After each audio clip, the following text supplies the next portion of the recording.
Hello বন্ধুরা, আজকে দেখা হয়ে গেছে দাদার সঙ্গে, এই যে অরুণদা। অনেকে ভুল মন্তব্য করছিলেন যে দাদার পেমেন্ট ঢোকেনি, এই করেনি সে করেনি। আজকে পুরো লিস্ট দেখাবো দাদার পেমেন্ট হিস্ট্রি। ফেসবুক থেকে দাদা এগুলো আর্নিং করেছে, আপনারা দেখুন। দেখেছেন সব পেড পেড পেড বোর্ড লেখা আছে, এগুলো সব আর্নিং করেছে দাদা। দেখুন আপনারা, এই তো $107 ঢুকলো। শুধু শুধু মানুষকে মিথ্যা বদনাম দিয়ে কোনো লাভ নেই, ঠিক আছে?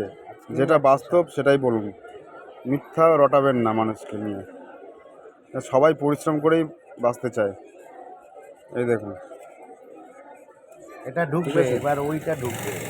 আর দাদাকে নিয়ে কোনো ভুলভাল মন্তব্য করবেন না, দাদা অমায়িক লোক আছে, খুব ভালো বিহেভিয়ার মানুষের ওনার। কোথায় এসছে আগে সেটা বলো। আর কোনো মানুষের জন্য সেটাই, হসপিটালে বসে আর আছে, দেখুন দাদাকে নিয়ে এত খারাপ মন্তব্য করেন আপনারা। দাদা কোথায় এসছে দেখুন, হসপিটালে বসে আছে। ভাঙড় হসপিটালে দাদা এসছেন। অ্যাডমিট করবো তারপরে যাবো।